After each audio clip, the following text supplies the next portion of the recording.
All right, welcome back. This is the Something Measured podcast. I'm Kent Lindstrom. I am your host. My guest today is Trae Vassallo. How are you doing? I am, well, hanging in there. It's weird times. I guess that question has become much more specific. That is a weird question. It's become a much more specific question lately. This has been a long time coming. I hate doing this on Zoom, by the way. I mean, it's fine.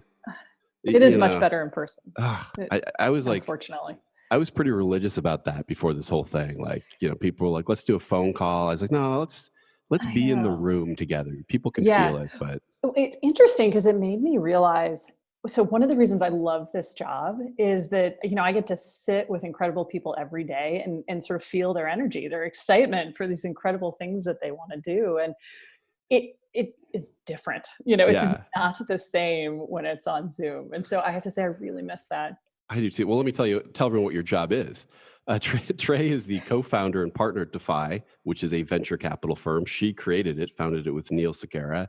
She was general partner at Kleiner Perkins, the world famous Kleiner Perkins, for about 10 years, an engineer and founder of good technology before that. And you have about 13 patents to your name, right? I do, yeah. So that when you're an engineer and you build stuff, you can get patents. Yeah. How did you get? What animated you? So you grew up in rural Michigan, is that right? Minnesota, the other Midwestern M state, but in the middle of nowhere. Yeah.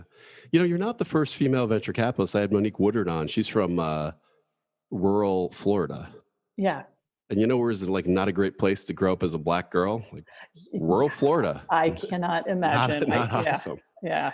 So what were your folks doing? What were you doing in like the middle of Minnesota? I do think there's an interesting story around how many, whether it's immigrants or people who kind of have to fight to get out of their situation, who persevere. I mean, there's a reason our firm's name is Defy, and we can go into that later, but it really was. I mean, I certainly love going back to visit where I grew up today, but it was a kind of an odd place to grow up. I mean, it was very isolating. It was a small, rural, agricultural town.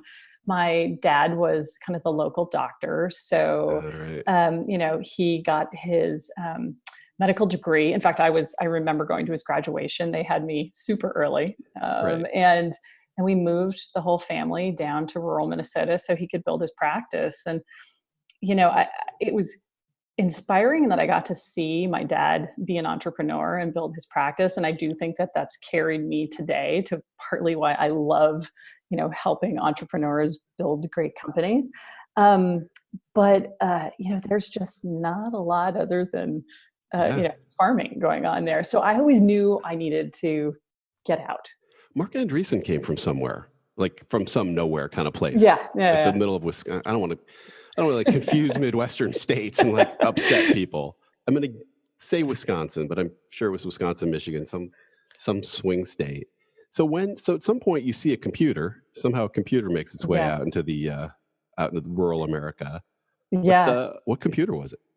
It was the Apple II. And this is super, and I think there's a lot of people kind of our generation who had similar stories.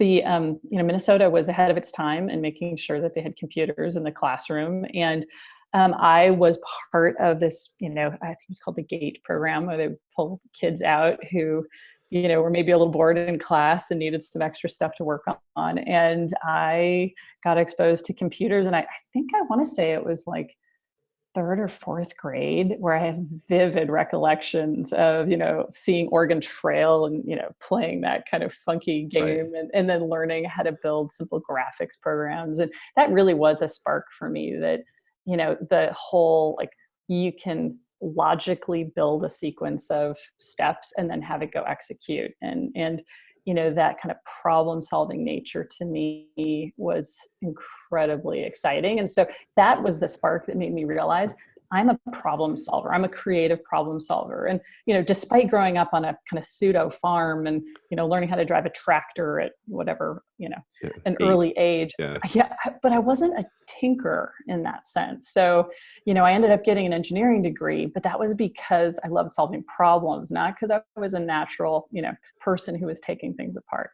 That was check out this knowledge. Was the internet around at that time? Because the University of Minnesota played a big part in early internet.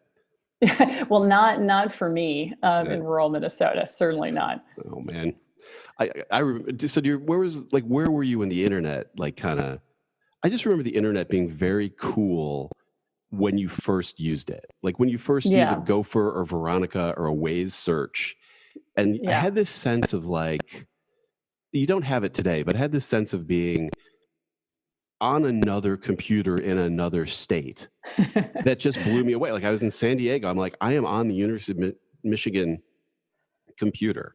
And now you Yeah. don't think about that, like where your data is and where you are. But Right. I don't know, that just blew me away. Like when I Yeah. saw that, maybe like when you saw your first computer. No, I mean, that was pretty transformative. And for me, I think that really coincided with, I got lucky. I applied sight unseen and got into Stanford. And that kind of was my transplant from the Midwest out to California. And then that kind of immersed me into this whole tech ecosystem and the fact that this thing called the internet, Right. was there. And Netscape, I think famously Netscape was launched, was it 94, I want to say? And that was the year I graduated from college. So it was sort of, concurrent with this just whole change and everything. So what was going on with you that you just got into Stanford? That's not an easy school. You just some child prodigy, you played violin, or like what was the well, I guess a girl engineer is not the most common thing. Well, so that is either. what I joke. I don't believe I could have gotten in today. It's crazy, but I always joke that, they're trying to build a diverse class and they probably were low on their quota of,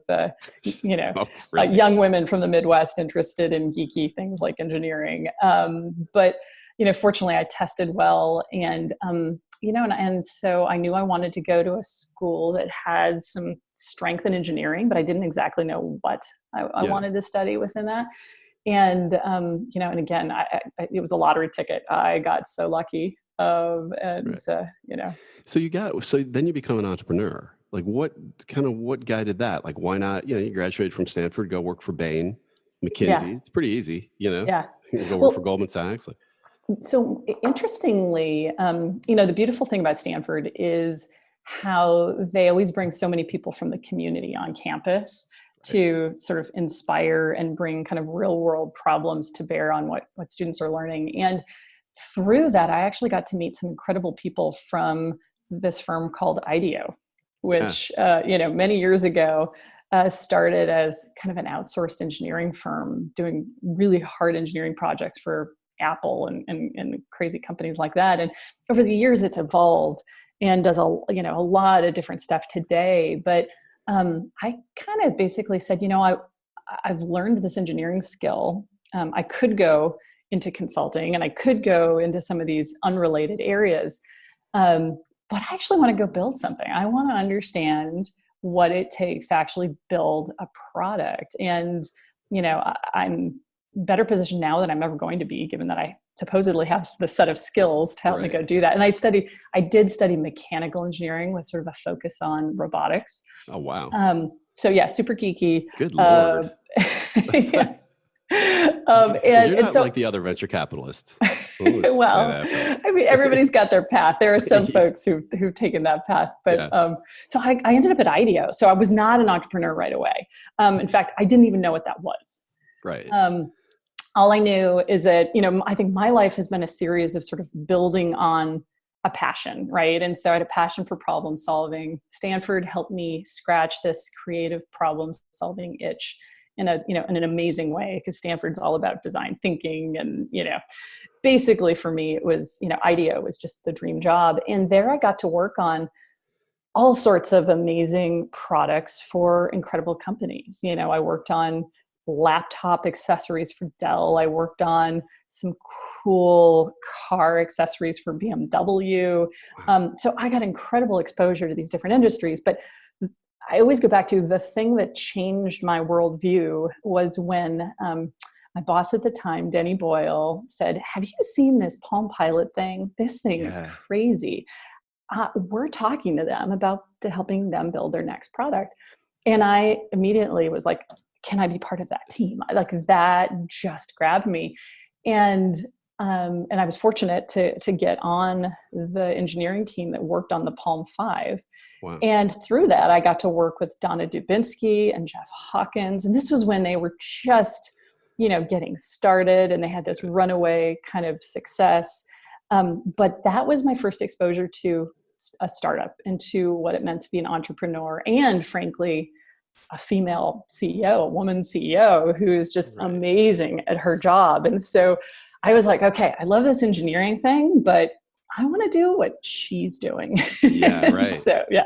That, I had every one of those things as they came out, the personal assistants, like everyone, I got everyone in its earliest useless form.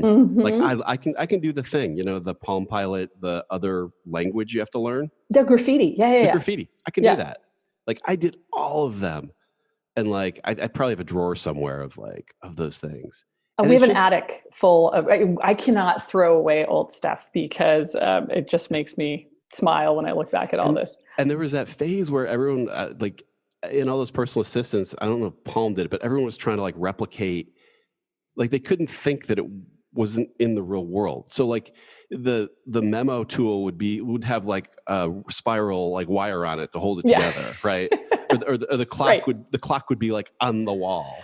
Yeah. Until somebody, probably Steve Jobs, was like, it doesn't have to be that way anymore. That's right. Yeah. That's so funny. So you kind of have a history of seeing things like the Apple II, the Palm, and going, that's just cool. Yeah. Which is sort of the perfect background for being a venture capitalist whose job is to meet people and go, that's really cool. Yeah. Well, to be able to get inspired by a technology, sort of squint a little bit and see where it can go. And, and then get on board for what could be a crazy ride. I mean, it's not like we have it completely figured out with women now in Silicon Valley, but it must have been a tougher even then. I mean, things have evolved a little bit, but what was it like making your way as a female, an engineer, Silicon Valley? Yeah. I mean, it's really interesting because I think it's one of those things where, I always sort of had to put my head down and figure out what was right for me. I was sort of forced to do that by kind of being in a small town where I felt like I didn't fit in. Right. And what that created for me, I think, was a really strong sense of self and self-reliance. I couldn't look to other people for what I should be doing, because had I done that, I never would have done, any of the things I went on to do. I did them because sort of I had an inner compass telling me to do that. And so it is true that I went off to Stanford and picked a degree where there weren't a lot of women. In fact, I joke, I met my now husband in a robotics lab class, and wow. I think it was 70 students, and there were maybe 10 women in the class. And it was one of those things where, I don't know, I kind of adopted the philosophy that people are going to look at me and have low expectations, and I'm going to blow them away.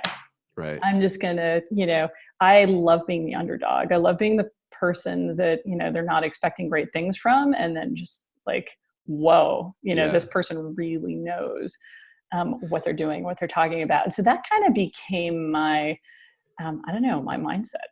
It's interesting, that evolution, because one of the things I've tried to do on this podcast is listen to women's stories in Silicon Valley. And I think it's talking like Maha Ibrahim or somebody, and the attitude not that many years ago, but further back in time, was more like, well, we'll just deal with it. I'll figure it out. I'm going to dress differently. I'm going to make these adjustments and succeed, which is a very different ethos today, which is more like, I'm going to quit the company. I'm going to write a memo. I'm going to sue the company. It's a much more, it's much less I'm going to deal with this and hell no, I'm going to fight it at this point. Yeah. I mean, this is a hard one. And I think, I guess I keep coming back to, I think you do have to be authentic to who you are. And when you're trying to be someone you're not, right. It's just really hard. And, fortunately, the powers that helped shape me as a kid, were these, was this ability to, and I really do keep coming back to this. I was kind of a loner. And so, I had to develop this sense of, I'm going to do something because I know that this is the right thing for me, even if all of these other people are telling me, I shouldn't be leaving, and going thousands of miles away from home to go to school, or I shouldn't be, doing engineering. And so I think part of, I think what happens is when you're so reliant on friend groups and what everyone else is doing, it makes it that much harder. And I almost kind of had blinders on to that. I didn't even realize that I was in a class that didn't have other women in it until, I was sort of fairly far along. And I'm like, what is going on here? Why is this, weird? And then it dawned on me. And so, and then I will say, I think the other thing that happens is as you get further along in your career, you bump into other kind of power dynamics that just don't necessarily exist when you're younger. And so in some ways it gets more complicated and harder as you kind of go through your career. As you think about like I also realize it's like having sort of Black folks and women on the podcast and talking to them. Everyone doesn't have to fight the battle. Like I was talking to Charles Hudson, and he was talking about what it's like to be a Black venture capitalist. And at some point, I asked him, like, we don't have to talk about that. Like, you don't have to fight this battle if you don't. He's like, no, it's. I thank you for asking, but like just because if you're a woman, or you're Black guy, or whatever, you don't have to just be fighting the whole thing. You can just be talking about how a cap table should be organized, or the same boring stuff that every other venture capitalist talks about all the time. Yeah, no, I mean, I hear what you're saying, although I do think that, this obviously now that, I have been able to do what I've done, the ability to be able to make sure that I can be there and inspire and support more women in the ecosystem is actually incredibly important, even though I wasn't necessarily, I think, as aware of some of the forces that I was sort of heading into. It is incredibly important. And so whether it's initiatives like All Raise, that have happened that, I think are just fantastic. I also helped, because of actually inspired by All Raise, I collaborated with two other women who started venture firms, and we started a summit called Equity Summit, which is all about how can we help women in venture capital develop better relationships with the best limited partners in the business. Because if you're going to be in venture, you have to have access to the capital. And those relationships are, hard. They're often guarded. Right. And, and these are relationships that last for a long time. And just like it's easier for me to invest in an entrepreneur who I've known for years, same thing goes with LPs. And so how can we help, turbocharge the ecosystem to help more women have those relationships so that in the future, more dollars flow into incredible women. And now we've broadened the focus to also include underrepresented, minority men, GPs as well. But that's one example of,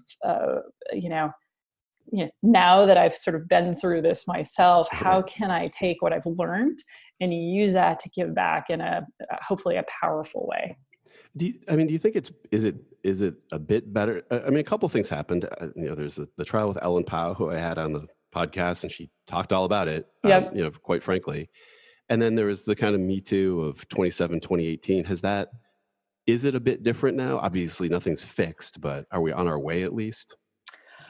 I mean, I feel like it always feels too slow, but it certainly feels like we're at least heading in a better direction. And I'm a parent of two daughters, so I certainly hope that it's going to be better for them than it was for us. I think during the sort of KP trial, prior to that, there wasn't a lot of conversation externally around kind of women's experience in the workplace. And there certainly weren't any great examples of consequences for bad behavior. In fact, there was a lot of just, stuff happened, but it got swept under the rug. And so I think there was a massive building of people being comfortable starting to talk about it. There was a growing awareness of, these things we're hearing about in the news, these aren't the exceptions. These are sadly the commonplace situation for what women go through. And this has to be part of the dialogue, and it has to change. And then, after that, there were some very high profile, call outs and firms going under and CEOs losing their job. And I think the dynamic has changed where, the pressure now is on, there's a voice of public opinion that has spoken now that says, look, we're not going to stand for this. And so, there's still all sorts of issues, but I feel like at least this is something where people are talking about it now. Yeah.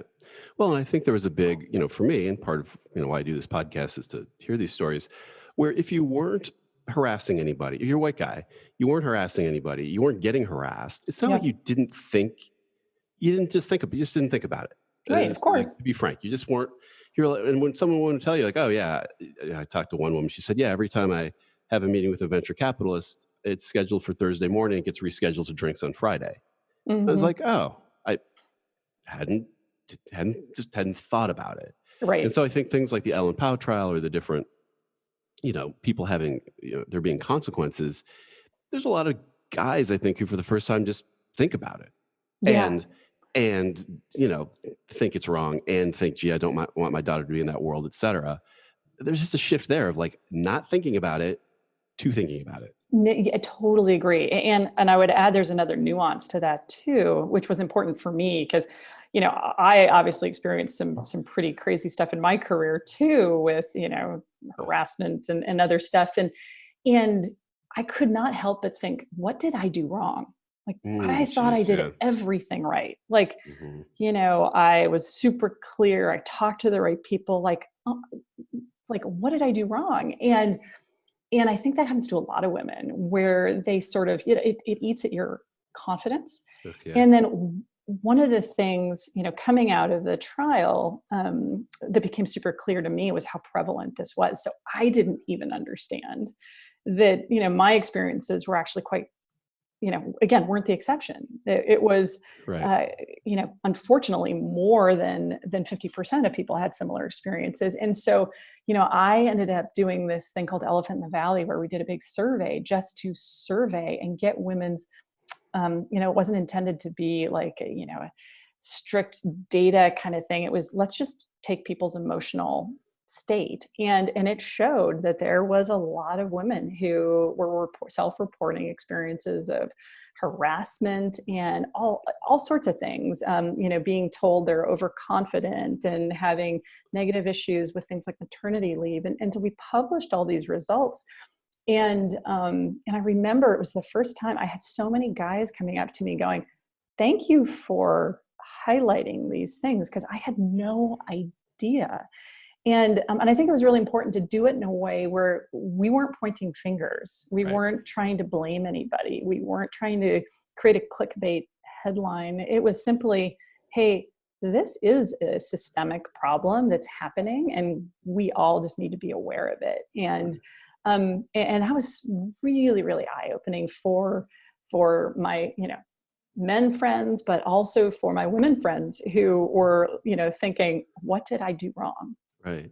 And you're at Kleiner Perkins. So for those who don't know, it was one of the most venerated, well, there's a word I don't use very much, venture capital firms in the world. You were there for like 10 years. Mm-hmm. And so were a bunch of women, like Mary Meeker, Aileen Lee, a lot of incredible women who all now have their own firms, by the way. That's true. I know. What's going on there? Like, why aren't you the managing director at Kleiner Perkins? And so, I mean, I do think, so first off, there was, there were a few people there, and John was one of them, who felt really strongly that the industry needed more women. And so, I will say, to Kleiner's credit, they were early in acknowledging that diversity was important, and that, really talented women needed to be brought into the industry and taught the trade.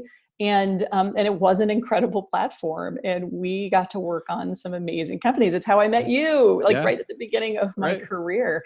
And, unfortunately, there's a difference in hiring and giving people exposure and then nurturing and creating a great, ongoing culture. And so, Kleiner's in the process of rebuilding their culture. And I think everyone's hopeful that they can do that in a productive and good way. But, unfortunately, it just, it kickstarted, I think, a number of incredible women, but it's hard to build a big venture capital firm. And and keep the culture, productive and good. And it's one of the reasons why I was inspired to help start a new, smaller venture capital firm, because I think it's hard for venture firms to scale. And how did you do? I mean, Kleiner Perkins arguably a pretty good job, and you're like, nah, I'm going to leave this pretty good job. There's not a million venture capital jobs in the world, and you had one of them. Yeah. And you left and you found yourself a partner. Like, how did that entrepreneurial thing happen? Yeah. Well, again, I wish I could say like I always had this grand plan, and I never did. I mean, I feel like I've kind of always, one of the other things about myself is I'm kind of open to trying new things. And, whether it was, kind of being open to meeting the right people and helping co-found good. I think the KP thing was, I was there for 11 years, believe it or not. And, and the culture was having issues, and there was the lawsuit. There were whole sorts of reasons why the fit just wasn't right anymore. And the firm had gotten really big.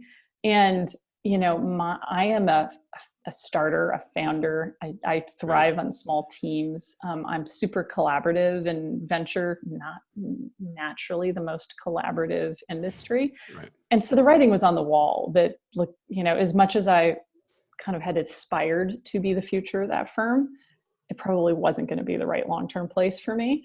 And so, 2014 was a great year for me to leave. Nest got bought, OPower went public. I sold one of my other companies. I had a string of really nice liquidation events that kind of gave me the track record and ultimately the confidence to be able to sort of go and say, you know what, I want to learn for myself. And it was kind of interesting.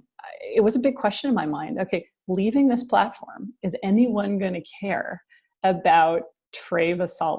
Like, I no longer have this venerated name behind. Right. I don't have that big checkbook anymore either.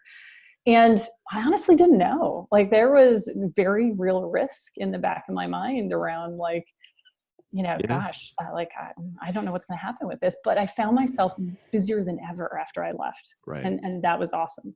I was just figuring this out the other day, that entrepreneurs starting venture firms it's a weirdly rare thing. Like, and if you think about, it took me a while to I was like, okay, there's Mark Andreessen and there's like the free stuff, and there's some, but most venture capitalists either were at a big company, they're at Google, which I understand was a startup at one point, but they weren't there at that point, or they were a career venture capitalist, both of which are fine. But people who were really entrepreneurs who then became VCs is not the most common path. I mean, it's also, it can be oftentimes if you're an entrepreneur, and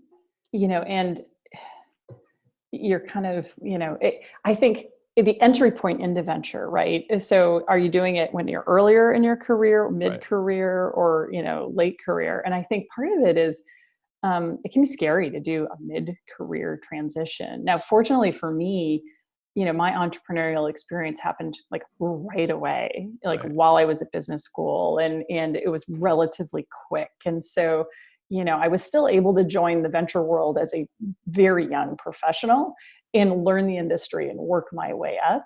But I think it can be tough if you've been an entrepreneur for years and you're making that transition. You're going from, it's a very, very different kind of work style. It's something I coach, friends, because I have a ton of friends. I mean, even my husband made that transition. He was, got a head of engineering at Ning, I think, before he switched over to the foundation side. And so, it's very different. So you start Defy. By the way, you thank your husband on the website of Defy. Yeah. You don't hear that every day.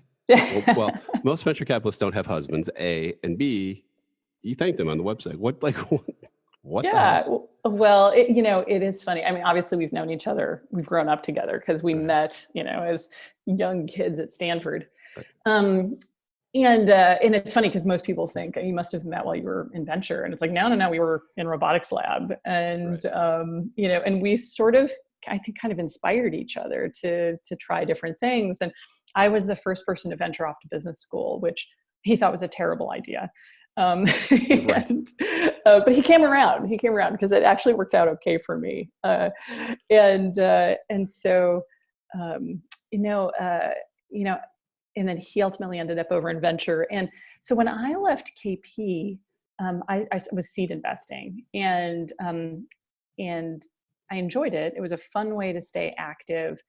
But what I really wanted to do was do more Series A investing. And, you know, then the question is, okay, do I raise my own fund, or do I find a person and build, you know, a platform for the future?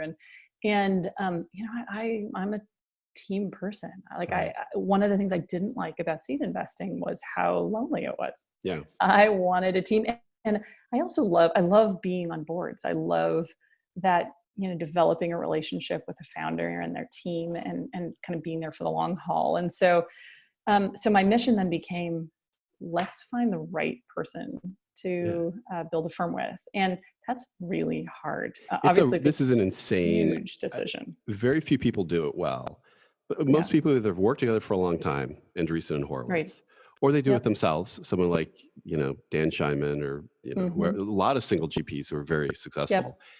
And the issue, I think, is that it's however much time you have to meet and figure out this person, it's a 10 to 15 year at least relationship that you're figuring it out for.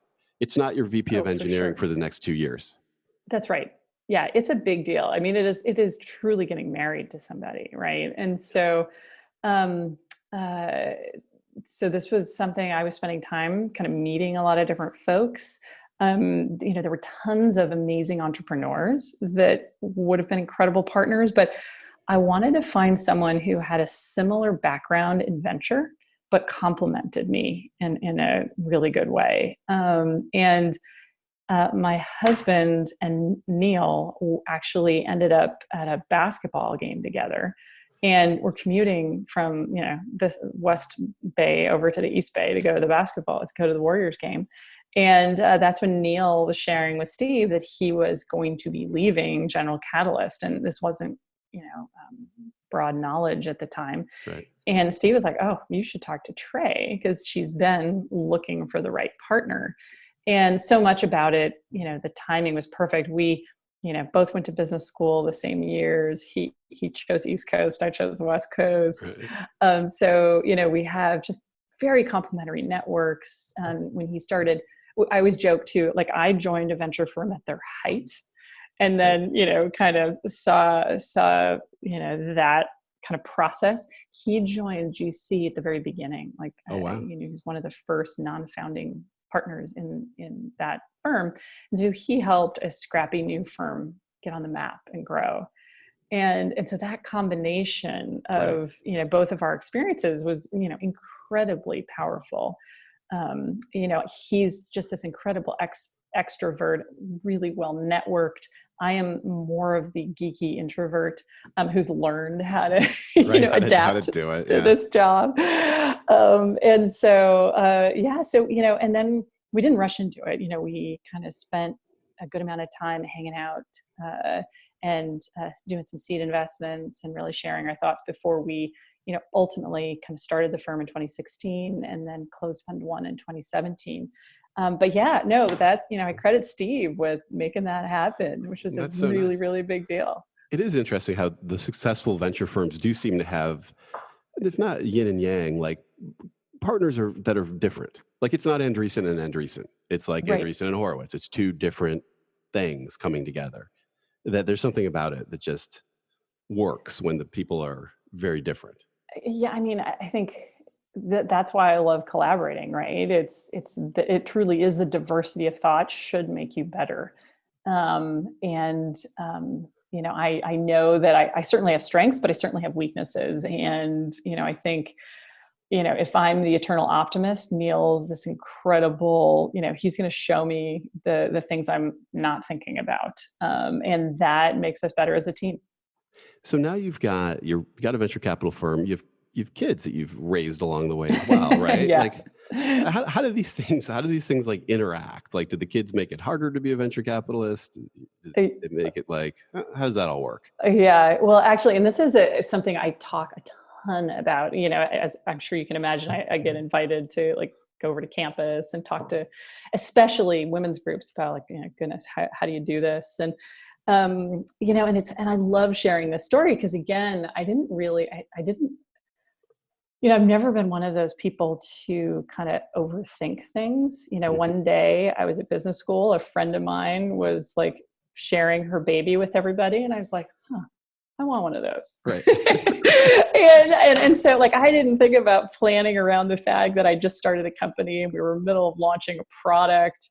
Like I literally had our first child, Merritt, while I'm shipping our first big product launch at the company I co-founded. And so like, I don't know, being a parent and figuring out how to struggle and be an entrepreneur, I guess I've sort of embraced it head on with some of the hardest, like I've never tried to manage my life around my work. I've tried to just figure out how to integrate it and make it work. And, yep. When she was, I remember when she was in kindergarten, I was at Kleiner, and I love sharing this story because I think so many of my peers and friends kind of go through this same thing where their kids are like, Mom, why aren't you, in the classroom like the other moms? Right. And I remember like, okay, this is my time where I can treat this differently. And I said, hey, you know why? It's because I have this really amazing job that I get to do every day, but you don't know anything about that, do you? So let's change that. Instead of you being sad that mom's not in class, how about you come see what mom's doing at work so that you have a sense of why, mom is making this choice. And so I figured out a way to and again, I didn't ask anybody, and here's, fancy Kleiner Perkins office. And I just started bringing my 5-year-old into the office on Friday afternoon at 3:30 when the bus, landed her nearby. And I'd set her up with crayons and some snacks and just let her color while I did my work. And it turned out people loved it, like literally loved it. John Doerr would come by and be like, Merritt, how are you doing? And entrepreneurs would say hi. And it became a thing. And I'm so glad, like, I didn't feel guilty about it. I didn't make a big deal about it. I just did it. And it was awesome. And that graduated into like, I'd go on a board trip and I would take a kid and I'd put them in the lobby of the company that I was visiting, and they would just hang out and they would get one-on-one time with mom on the plane. They would like get to go visit a cool city. And so figuring out creative ways to sort of incorporate the fact that, it's tough. And there's going to be things that I'm not doing as a parent. And how can I ruthlessly focus on the things that I love doing? And it's the one-on-one time for me. And I can get more of that if I do kind of creative, crazy things like that. As they've grown up, have they helped you? I heard an interview with Sheryl Sandberg where somebody asked her for kids helped, like made her a better manager. And she's like, they make you better at everything. Yeah. I think this is such a powerful point. I do think kids stretch you in so many ways. And I remember Steve and I struggling when our oldest was becoming a teenager. And it turns out that the autocratic parenting style doesn't tend to work very well once your kid becomes a teen. They're differentiating, they're a person, they want to be heard, but yet they still have guidelines and all these things. And so I remember just reading a ton of books, and we even did some like family therapy sessions because I really wanted to be a great parent of a teenager, and I did not know how to do that. And it was funny because this was happening concurrently with some work that I was doing at work around coaching. And I was working with Reboot and Khaled and the folks there. And because one of my other passions, one of the reasons why I love being a board member is there is this coaching dynamic. And I recognized that, I thought I kind of knew how to be a board member, but there's so much to learn about being a better coach. Right. And so I was doing these two things simultaneously. And I remember like one day it just hit me. I'm like, I'm hearing exactly the same thing in slightly different language from both sides about the things I'm not quite getting or the things I need to be better at. Right. And it's all, the same sort of stuff around how to be a truly good listener, how to hear, how to empathize with what you're hearing, and then how to channel that into kind of asking the right questions, and kind of being able to push in ways, like a good coach does, by asking the right questions. It's not about having the answers, Right. but it's about asking the right probing questions, having empathy. And it turns out, whether you're doing that with your kids, with your partner, with your partners at work, with the founders you're working with, these are all incredible skills. So I do feel like it's been a super interesting kind of chance to try to grow as a person and be a much, much better, I'd say, listener, Right. and someone who learns how to, when something's going wrong, to be able to look at it and not take a defensive stance, and just be like, let's really understand what's going on, and how, what I'm doing might contribute to this, and how I can, help, again, ask the right questions and push on the right things in a totally non-defensive way. And that's really hard to do. Well, as you're raising these kids and running a perfectly good venture capital firm, this COVID thing comes along. How's that affected the whole balanced operation you have going there? Oh my goodness. Well, so as you can see, I snuck away to the office today. Yeah, we do that too. Yeah. It's a big empty office, so there's no. Yeah, no, I know it's great. But I would say there's amazing gifts and benefits. I don't think I've eaten so many meals with the family in a long time.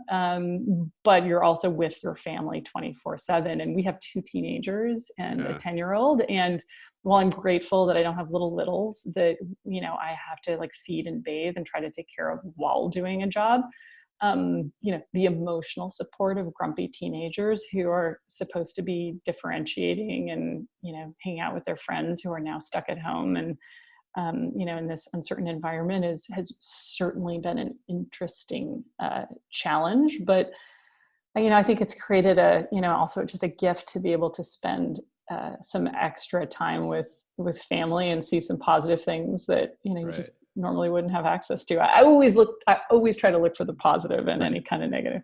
Well, and you're staying pretty healthy, right? You really focus on kind of taking care of yourself too, right? Did you somewhere along the way you had a little bit of a health scare, and now you're on the other side of that? Well, it was interesting, and this coincided with my kind of phasing out of KP as well. So, when I had my second kid, actually, it was the most embarrassing moment of my life. It was the Kleiner CEO event. So you can imagine, and Kleiner CEOs are a pretty crazy crew, right? So, because I think, we had Google and Amazon and all these incredible people. And I'm at this event and I pass out, I faint. And this was the beginning of, okay, something's wrong. Something's not quite right. And, I got, first was diagnosed with Epstein-Barr, and then, it didn't go away, and my health just kept degrading. And it was years. And I talked to a bunch of doctors, and, and I was just always trying to figure out what's going on. And I kept getting this, well, you have kids and a stressful job. You shouldn't expect to feel great. And I was so upset because I'm like, no, I should expect to feel great. That's just a terrible answer. And so fortunately, this is one of the other benefits of, kind of transition time. When I left KP, one of my top goals was, I'm going to get my health back. I no longer want to feel crappy in my middle age. I want to feel, better than ever. And so that was my goal. And I started kind of reading up and looking at less conventional options, because I'd been to Mayo and Cedars and Stanford and UCSF and nothing. And I finally found this whole world of integrative medicine, which, I'm now a huge fan of, but the thesis behind it is really, it's about root cause analysis, right? Instead of, if you've got an issue, instead of giving you a drug to alleviate the symptom of that issue, we're going to figure out why you have that issue to begin with and get to the root cause and solve that problem so that we don't have to cover up your symptom. And so what's the mechanism? Is it the food? Is it the exercise? Is it herbs and like Yeah, well, so interestingly for me, so when I first met my integrative doctor, she did a whole battery of tests that no other doctors had done, and I had something that was actually super common, but most people don't get sick from, and it's called Bartonella, and it's something fleas carry, yeah, and so if you have pets. And there's been a flea outbreak. It's like 50% of all fleas carry this bacteria. yeah. And for whatever reason, my immune system, Just probably couldn't- because I had a kid and I depleted everything and it wasn't quite working great, but my body just couldn't kick Bartonella out of its system. And so I ended up with a systemic case of this infection that nobody caught. And she caught it. I went through treatment, like got, so much, I went from feeling like the worst you could possibly imagine to like, oh my gosh, I have my life back. And I think what it's done is grounded me in this way where like, I don't take it for granted now. Yeah. And so I've continued to dial in my health to the point where I tell people now, I don't think I've ever been this healthy. Like, I am truly middle-aged now. I'm more active. I'm stronger than I've ever been. I'm healthier than I've ever been. And it's been a combination of, first of all, just like understanding what was going on in my body and then supplementing it in the right way. Like I was malnutritioned. There was a reason my immune system wasn't working. And then kind of tweaking my diet and I've been going through like all the body hacking stuff. I've been hacking my sleep. I wear an Oura ring. I make sure to get a ton of good sleep. My diet's totally changed. I try to do kind of frequent, fasting cycles it's good for your immune system. All sorts So of. is the husband and family on board with this? Or are you like on your own? Well, so it was funny at first when I was going down this whole integrative path. My Steve was just like, "What are you doing?" And it's like, "Okay, whatever." But then he was the person who later was like, "This fasting thing's really interesting. Like, look at all this literature." And so we now, definitely are kind of in this thing together. We have this workout routine that we do every morning, super lightweight, but just kind of starts the day right, gets you going. And, and then, we eat totally differently than we did 10 years ago. Wow.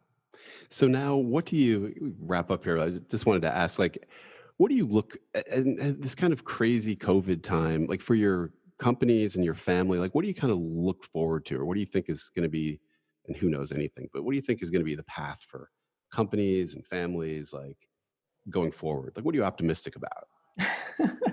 Oh, that's a big question. What am I know optimistic about? Well, first off, I think, man, this is grounding for everybody, right? Like things were almost too good and moving too fast, and we hadn't had a crash, and like something had to reset the economy. Yeah. And, while I'm so sad for my kids and that the fact that they're missing out, and, our oldest graduated into the middle of this mess, I hope there's nowhere to go but up after this. It's like, I think just like we see amazing companies tend to be built coming out of crashes, because, people have to do more with less, and they have to fight really hard to make something happen, and you got to really want it. And so, I'm hopeful that we'll look back at this time as kind of the defining moment where it focused us all to have a whole lot more meaning, whether it's, in the companies we're building or, the paths we're taking as kids graduating from high school. In a weird way, the world is a little less riskier in that what happens now. Like in January, you didn't know there was going to be a pandemic. Now you have that information. There is going to be a pandemic, and you're going to be stuck at home, and that's going to have whatever implications it's going to have for companies.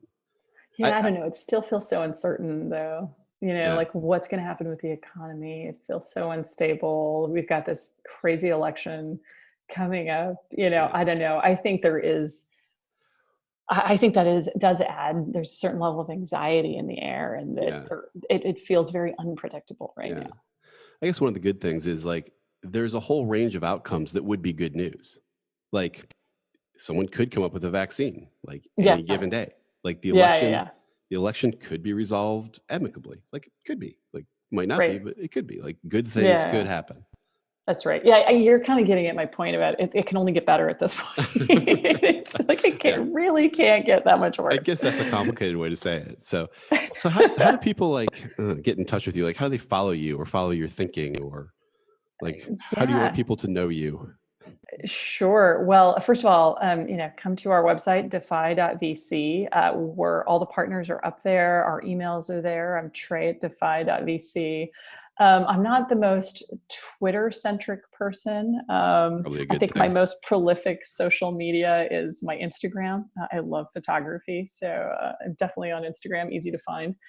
And then from a firm perspective, at Defy, we're early stage venture. We'll write, $200,000 checks. We'll write a $10 million check. What we really like is working closely, with great entrepreneurs solving big problems. We're not sector focused. We have everything. One of my last investments was a robotics company building carbon fiber parts. Bring it back around. Yeah, to media companies. So, with Neil and now we have Brian Rothenberg as well. We cover a lot of areas. So, our focus is to be easily accessible. We try to be authentic. We want to make the process super easy for entrepreneurs so that they really know what they're getting with us. Great. Well, thank you so much for doing this. Yeah, it's great to chat, Ken. Thank you for having me on the show. All right. This has been the Something About Your podcast. Trae Vassallo is my guest. Talk to you next time.